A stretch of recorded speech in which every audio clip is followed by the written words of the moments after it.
ও মানুষের উপরে আপনি ইনসাফ করতা যে মানুষের ইমাম হলে তো কোনো সময় কোনো কর্মসূচি কোনটা দেন না।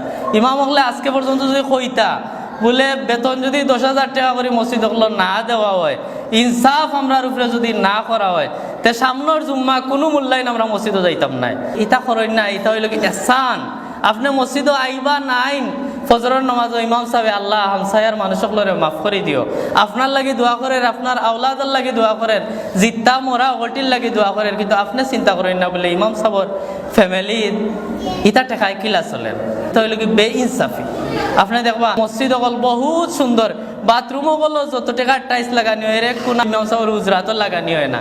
আল্লাহ রাসূল সাল্লাল্লাহু আলাইহি সাল্লামের জবানার ইমাম আসলা খেরা আসলা বলে মেম্বার হইলে তাইন ওয়ার্ডের ইমাম, চেয়ারম্যান হইলে তাইন ও ইউনিয়নের ইমাম, তাইন এমপি হইলেও সারার ইমাম, এমলা চলতো।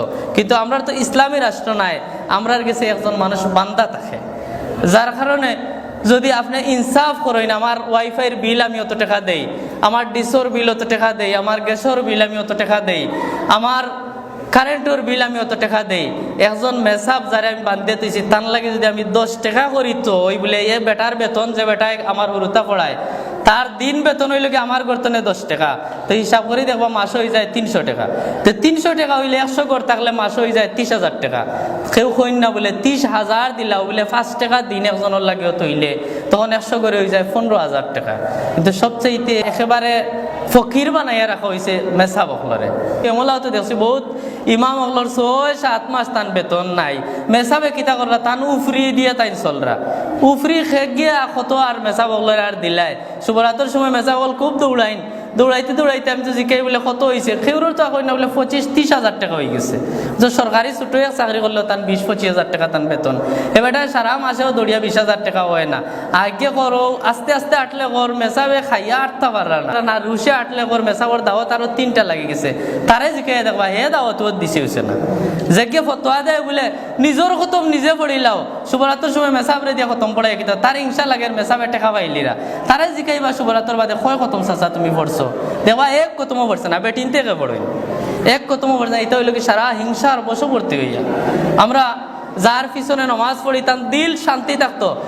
অন্য আলিমকল আছেন, আমার চাচা আছেন, একটা হাদিস দেওয়া বলে ইমামতি করতে হইলে বিয়া করা লাগবো নাই বলে খেনেতে আমরা এটা চুকাই বলে বিয়াওয়া করিলে বেটার মাথা উতা কিছু শান্তি থাকবো, শান্তিতে আমরা ইমামতি করাইব ওটার লাগিয়া, আনাইলে তো তার চোখ ঠিক থাকতো নাই।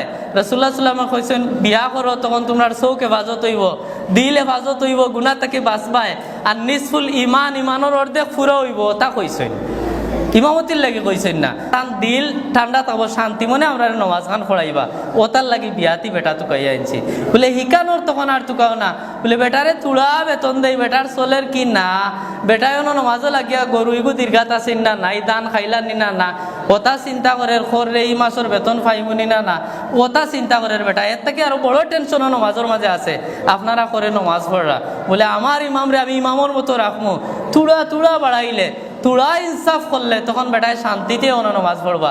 2টা কুদাম দিলেও বেটা যাইতো না, কিন্তু বলে কুদাম দিলেও তো যায় না খেনে, আমরা কুদাম দিলেও যায় না কেন বলে এগু যাইব মোল্লা আরো কে আমি 3,000 পড়াইলিম নমাজ অন তাকমো হেসে হে কিতা করে। আমি দেখছি রোজা মাস আইলে ফিতরা খায়, জাকাত আইলে কয় চাচা জাকাতের টাকা আমারে দিলেন যান, এর বাদে ফিদিয়া আইলে কয় আমারে ফিদিয়া দেন যান, সামলার টাকা কিছু আমারেও দেন যান, কুরবানির গুস তুড়া আমারে দেন যান, ওটা সারা যে গিয়ে খায় ওকে আমার ইমামতি করতো নি, এ আমার ইমাম নেই বেটায় কিতা করতো, বেটায় তো কাবার করতে হইব, পয়লা আমার গেছে 3,000।